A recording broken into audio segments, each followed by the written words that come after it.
Ako po si Gladys Reyes Somero and welcome to your one and only negosyo partner on TV. Go Negosyo, kaya mo!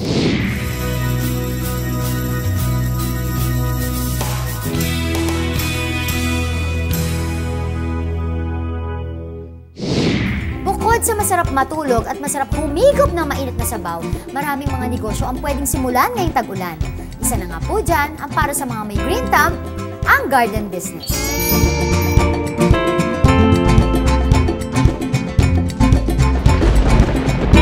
Plants are part of any Filipino home.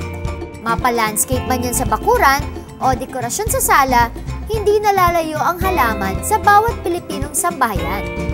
At dahil nga demand na ito, malaki ang potensyal ng negosyo ng paghahalaman sa kahit saang parte ng bansa, residential man o commercial.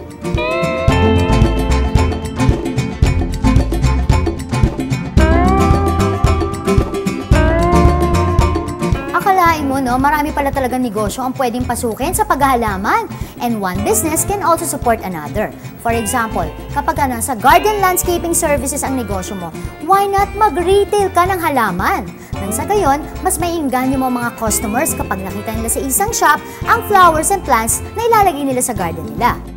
Usually sa isang garden business, there should be 4 types of plants available at your store. The flowering plants, ornamentals, palms, at trees. Ito na rin ang plant variations para sa pagre-design ng isang garden or sa landscaping ng isang lugar. At kung interest nyo magsimula ng ganitong klaseng negosyo, ito lang ang mga kailangan nyo. First of all, you should study how to propagate plants.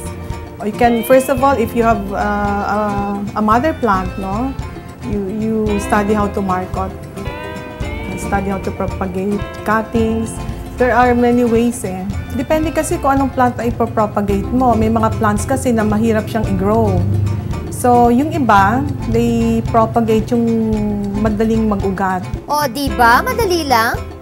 Pero basta may sapat kang lupa at tiyaga sa pag-aalaga ng halaman, you can grow and sell plants at your backyard. Actually, ang plant business is very rewarding.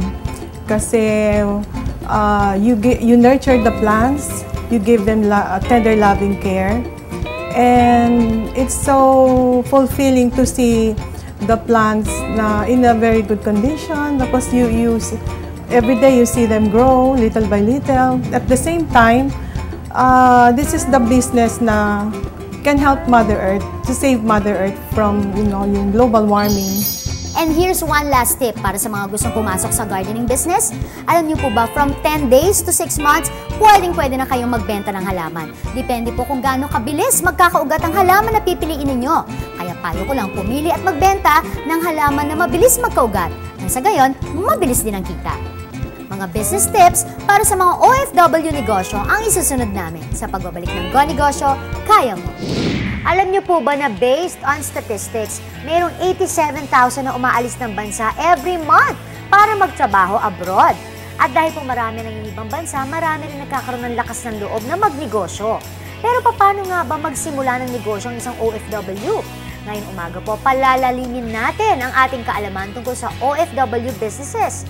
Kaya naman po kasama natin si Mr. Arisayo Bonifacio, author of iCafeBusiness.com, at dati pong OFW, si Ms. Ana Punsalan. Ngayon po ay proprietress na Mr. Quickie sa SM Marilao. Hello, good morning po. Ayan, Ms. Ana, dati po kayong OFW sa Hong Kong, di ba? Ano po ang nag-motivate sa inyo para pumasok sa isang business at hindi na po kayo bumalik sa Hong Kong? Actually, kasi nasa Hong Kong ako for 16 years. Wow, tagal. Ngayon, siguro mga 15 years na 14 years, sabi ko, I have to think of something na pwede kong gawin. Kasi hindi ako pwedeng laging wala. Kasi naiiwan yung family ko here in Manila.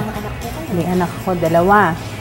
So actually, even before that, naisip ko na kailangan ko mag-put up ng isang business na pag-uwi ko ng Pilipinas, may mag-supplement dun sa aming pang-araw-araw na pangangailangan.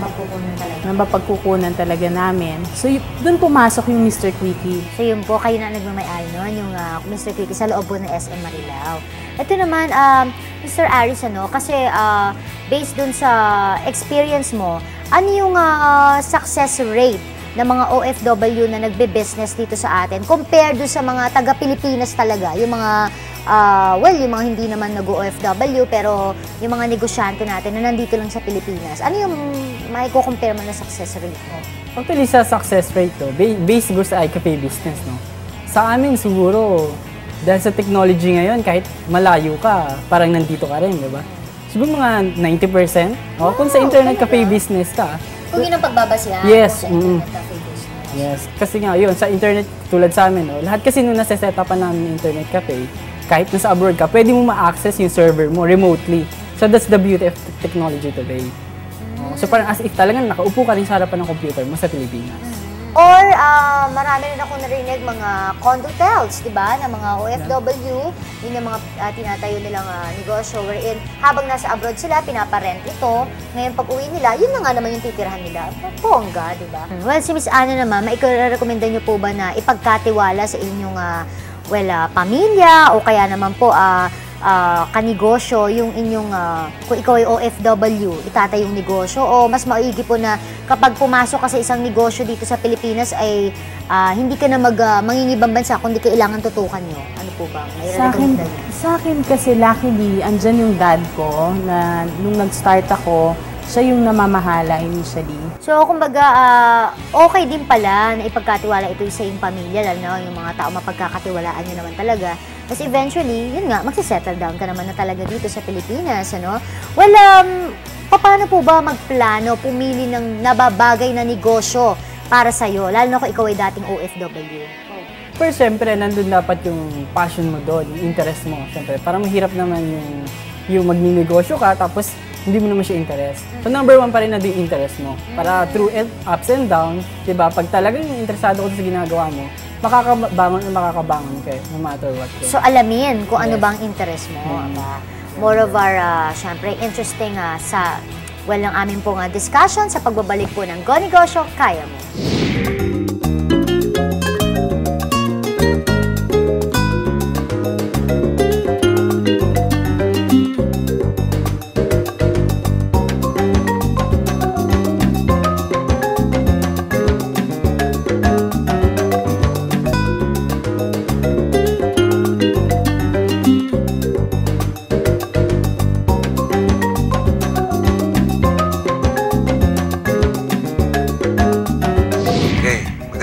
Kasi karamihan sa mga nag-uumpisa na sa negosyo, ang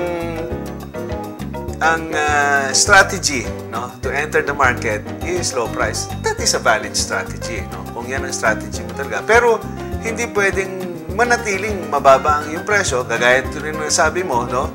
Parang ipinamimigay mo yung produkto mo, pinagtatrabaho mo sila. Bakit? Yung margin mo is enough to cover the marketing expenses. Ang natitira sa'yo, wala. Masaya ang consumer. Pinatay mo pa yung kalaban. Dapat, ang principle dito is co-opetition, no? Co-opetition. Cooperate first, then compete. What you do, you enlarge the pie. You enlarge the market base before you divide it. Hindi yung papatayin mo na yung kalaban mo sa negosyo by introducing a lower price na hindi ka rin naman nakinabang. Namatay na yung kinalaban mo, ikaw naman mamamatay rin kasi sabi mo hindi ka kumikita. But since nandyan ka na, siguro ang pwede na lang nating advice ngayon is introduce a new line. So, yan sinatawag nating aftermarket. Kung ikaw ang nagbebenta ng bigas at mura, panatiliin mong mura ang bigas. Pero ano ba ang kaakibat ng bigas? Di ba ulam? Di mag-introduce ka ng ulam na hindi nabubulok. Ang tawag dyan, loss leader. Pag nagpunta sa'yo, dahil mura ang bigas, hindi na maghahanap yan ng mas murang sardinas. Nandun na kasi. Yan ang ginagamit ng strategy ng karamihang grocery. No? Mura ang infant formula. So, sasabihin ng mga mag-iina, oy, doon kayo bumili sa ganitong grocery at mura ang infant formula. Diba? So, puntahan kayo ngayon dahil mura nga talaga. But since nandun ka na sa grocery, pag palabas ka, meron kang mapupulot na ganito, may mapupulot kang ganyan, nakasama sa takilya. Hindi mo naiintindihan na sa ibang grocery, mas mura yon.